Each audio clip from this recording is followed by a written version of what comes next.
Alors voilà, Monsieur le Président, bonne journée, bonjour. Mesdames et Messieurs les députés, merci pour votre invitation. La crise sanitaire, on la connaît, hein, celle qu'on traverse depuis le printemps 2020. Elle s'est doublée d'une crise économique, sans aucune mesure avec tout ce qu'on a connu de notre vivant, tous et toutes qui sommes ici présentement. Seulement l'année dernière, entre la mi-mars et la fin septembre 2020, donc sur une période d'à peu près 7 mois, il y a 9 millions de personnes qui ont perdu leur emploi. 9 millions de personnes, 45 de la population active. 9 millions de personnes qui ont perçu en moyenne 3 mois de la prestation canadienne d'urgence, qui a été remplacée par la suite par la prestation canadienne de relance économique, la PCRE, et par un régime d'assurance-emploi qui a été remis sur ses rails à la fin du mois de septembre, avec des mesures d'assouplissement qui s'apparentent pratiquement à une véritable réforme du programme, mais bon, temporaire. Si on veut se faire une idée claire et exempte de préjugés, pour connaître la réalité du monde du travail, on regarde les chiffres à l'assurance-emploi. Depuis le 27 septembre 2020 jusqu'au 9 mai, présentement, là, et encore une fois sur une période de 7 mois, il y a 4,1 millions de demandes d'assurance-emploi qui ont été traitées. Il y a actuellement 2,3 millions de bénéficiaires. Du côté de la PCRE, les trois types de prestations totalisent depuis le 27 septembre dernier 2,8 millions de bénéficiaires. Une récente étude du Fonds monétaire international propose, et je cite, d'éviter un retrait prématuré des programmes de soutien et souligne, et je cite, que les leçons de la crise représentent une excellente occasion de revoir le système d'assurance-emploi, y compris son rôle stabilisateur. Fin de la citation, ils ont raison. Par contre, les objectifs de la loi d'exécution du budget ne vont pas pleinement dans ce sens-là. En effet, la section 35, les mesures de prolongement de la PCRE, prévoit que les 8 dernières semaines, ou celles nouvelles depuis le 18 juillet prochain, 2021, seront diminuées à 300 $ par semaine. Et qu'au mieux, la date butoir du 25 septembre pourrait être prolongée jusqu'au 20 novembre 2021.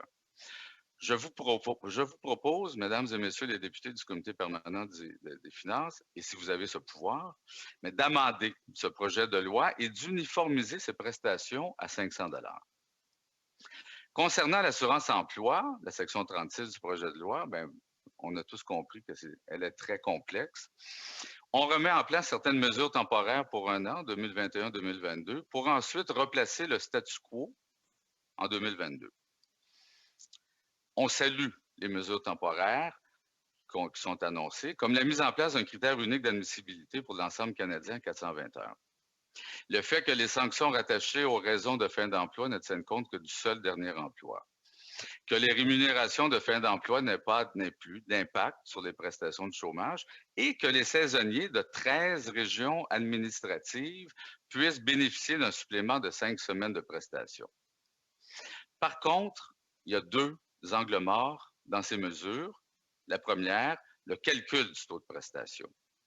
On revient au statu quo, avec un dénominateur variable fixé par le taux de chômage. Alors que pendant l'actuelle mesure temporaire, ce dénominateur est de 14. Quant à la période de prestation, on revient aussi au statu quo et des périodes de prestation trop courtes. Ces angles morts auraient dû être évités.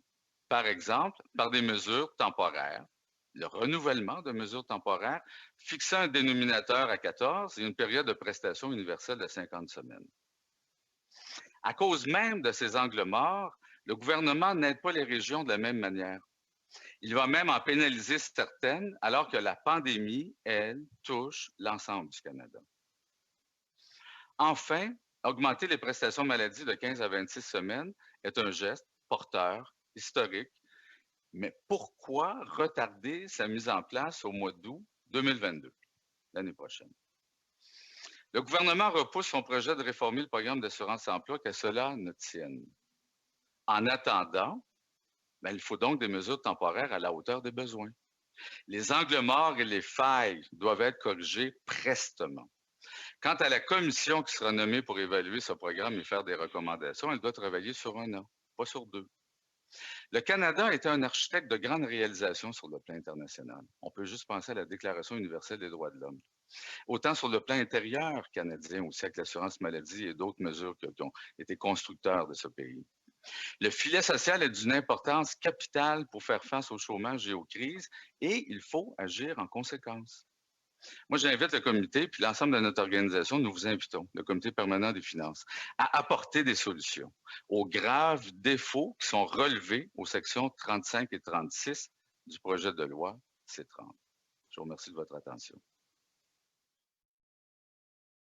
Pour M. Serré. Donc, merci pour votre présence, votre intervention. J'ai bien noté, vous êtes référé au FMI qui dit « Attention les amis, ne retirez pas les programmes de soutien aux revenus trop rapidement. » Et là, je constate votre inquiétude dans les sections 35 et 36 concernant la nouvelle mouture de l'assurance-emploi pour à partir de septembre qui vient pendant un an et pour la PCRE. La prestation de relance économique, la ministre, à ma connaissance, a le pouvoir par règlement de la prolonger jusqu'en novembre, mais pas de modifier les montants. Ça devrait être fait par changement de loi. Évidemment, vous avez suggéré qu'on apporte des amendements au projet de loi. On le fera. Encore faut-il que le président puisse les juger recevables. Là, on va travailler là-dessus, essayer de trouver une façon de faire, une formulation. J'aimerais, dans un premier temps, qu'on revienne sur la section 36 qui modifie l'assurance-emploi. Donc, pour l'année qui vient de septembre 2021 à 2022, vous avez parlé de 2 angles morts, hein, la couverture, le dénominateur variable, le taux de prestation, tout ça. Donc, nous en reparler puis nous dire qui est-ce qui va subir les coûts de ces angles morts dans le projet de loi. Merci. Merci pour votre question, M. Sainte-Marie. Écoutez, c'est des questions bien sûr techniques. Quand on parle du dénominateur, c'est comme parler d'un langage avec un langage de martien. Mais le dénominateur, c'est ce qui définit, qui va calculer le taux de prestation. Le taux de prestation, c'est l'argent que tu vas recevoir, la prestation de chômage. C'est le pain et le beurre. Et la période de prestation, c'est pendant combien de temps?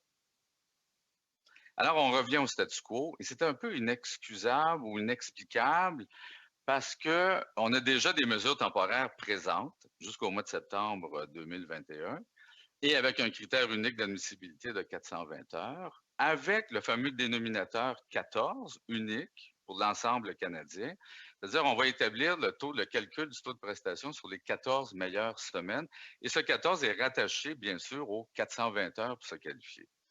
Le premier angle mort, c'est que, puis c'est un silence qui est évocateur dans le projet de loi d'exécution du budget dans la section 36, on ne revient pas. On ne renouvelle pas ce dénominateur-là de 14 et on s'en va plutôt sur un dénominateur variable et selon le taux de chômage. Je vous donne un exemple. J'ai quelqu'un qui pourrait avoir travaillé 15 semaines, un travailleur saisonnier, qui pourrait avoir travaillé 15 grosses semaines, de 50 heures par semaine et avoir accumulé 750 heures. Il va se qualifier amplement aux prestations d'assurance-emploi. Et il s'attend normalement, je dis bien normalement, à ce qu'on établisse une moyenne aussi normale de son salaire. Donc, j'ai travaillé 15 semaines, j'ai travaillé 50 heures, mettons, à 20 piastres par semaine, à 20 piastres de l'heure, j'ai gagné 1 000 $ par semaine. J'ai donc, pendant 15 semaines, une moyenne de 1 000 $. Et cette moyenne de 1 000 $ sur laquelle serait établi mon taux de prestation, 55 % de ça, me donnerait un taux de prestation de 550 $ par semaine.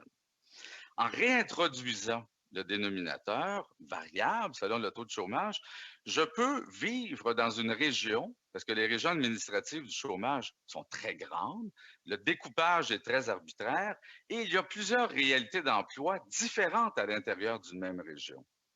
Et je pourrais avoir dans ma région un dénominateur, par exemple, de 20. Alors, on va prendre mes 15 000 $ gagnés en 15 semaines, puis on va diviser par 20. Ce qui va donner une moyenne au lieu de 1 000 de 750 $ de salaire.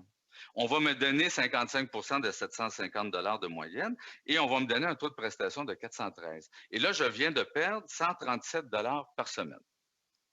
Et si vous allez dans la période de prestation, puis les tableaux, on les retrouve à l'annexe 1 du projet de loi d'exécution du budget, on revient au statu quo. Mes 750 heures de travail vont me donner, selon le taux de chômage, entre 6, 7 et 8 % entre 14 semaines de prestation, maximum 18. La pandémie n'est pas terminée. tout le monde est inquiet. Il y a des secteurs d'emploi qui ne sont pas encore sur leur rail. Il y en a qui vont être affectés pendant encore de nombreuses années. Alors, continuons, s'il vous plaît, à aider les gens. Et aider les gens, c'est le pain et le beurre. Et donc, le taux de prestation, le calcul du taux et la période de prestation. Et c'est pour ça que nous vous demandons d'amender ce projet de loi d'exécution du budget à la section 36 et de revenir avec ce qui existe présentement, c'est-à-dire un dénominateur fixe de 14 pour l'ensemble canadien et une période de prestation aussi uniforme pour l'ensemble canadien de 50. Temporairement, 2021, 2022, le gouvernement étudiera avec une commission ce programme d'assurance-emploi et on espère un jour avoir une vraie réforme permanente. Les angles morts dans la section 36 de C30, ça nous ramène au statu quo. Ça, si je comprends bien, c'est le retour à la réforme Axworthy des années 90, c'est ça?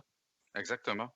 Le régime d'assurance-emploi qu'on appelle aujourd'hui a été remodelé dans le cadre de mesures d'austérité dans les années 90, des années Mulroney jusqu'à la réforme Axworthy qui a restructuré et à la baisse les protections, puis etc. sur du programme d'assurance-emploi. On a littéralement mis ce programme-là dans une camisole de force. On l'a jamais libéré, sauf pendant l'actuelle crise.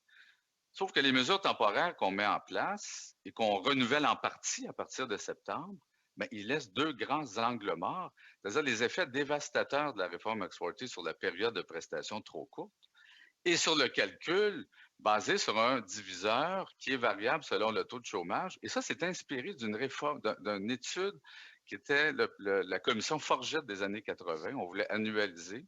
Mais ceci dit, donc, pour baisser dans le calcul le taux de prestation, et le gouvernement nous annonce, dans le projet d'exécution du budget, qu'il revient au statu quo dès le mois de septembre. Et clairement, c'est inacceptable dans le cadre de la crise actuelle. Il y a des centaines de milliers de personnes partout au Canada qui vont en souffrir. Donc, surtout, si je comprends bien, les personnes qui sont dans des secteurs saisonniers, dans des industries saisonnières ou des secteurs plus longs à repartir, comme la grande industrie du tourisme. Exact. Je vous dirais aussi tout le secteur d'emploi temporaire, c'est quand même beaucoup de monde. Les gens qui travaillent à contrat et qui se retrouvent en chômage entre deux contrats. Tout le monde du travail à temps partiel qui ont de la misère à accumuler du temps de travail et qui vont se retrouver éventuellement en chômage avec des périodes de prestations très courtes. Tout ce beau monde-là, là, c'est à peu près 35 de la population active, chiffre officiel en main de Statistique Canada. Alors, le gouvernement, là, il ne rencontre pas, je pense, sur ces aspects-là, ses obligations face à la population. Puis je vous citerai une députée libérale, celle d'Hochelaga. Très rapidement. Thank you both. We'll let it go to Mr. Julian, followed by Mr. Bitts. On est muselé. Merci. Monsieur Serré, vite fait, combien de personnes est-ce que vous pensez vont être touchées par ces coupeurs-là à l'assurance-emploi? Vous avez parlé des centaines de milliers, mais avez-vous un chiffre approximatif? C'est important. Ah ben, chiffre approximatif. Si on regarde actuellement le nombre de prestataires d'assurance-emploi, qui est d'environ 2,3 millions de personnes, et si on considère qu'un bon nombre de ces gens-là, donc j'ai évoqué le chiffre de 35 de la population active qui travaille avec une situation de précarité, ben, ça commence à être des centaines de milliers de personnes. C'est beaucoup de monde. Et c'est tout l'ensemble des communautés autochtones qui sont enclavées à l'intérieur de régions administratives de l'assurance-emploi, où le taux de chômage peut être plus bas, mais dans la communauté, et les gens de l'Assemblée des Premières Nations nous l'ont évoqué de cette façon-là, ils se retrouvent souvent avec des taux de chômage parce que le taux de chômage officiel ne reflète pas souvent la réalité, c'est-à-dire du taux de chômage ajusté, de ce qu'on appelle la sous-utilisation de la main-d'œuvre. Il peut y avoir beaucoup plus de chômage dans certaines parties des régions administratives de l'assurance-emploi, et les gens vont se retrouver avec un dénominateur très oui, merci.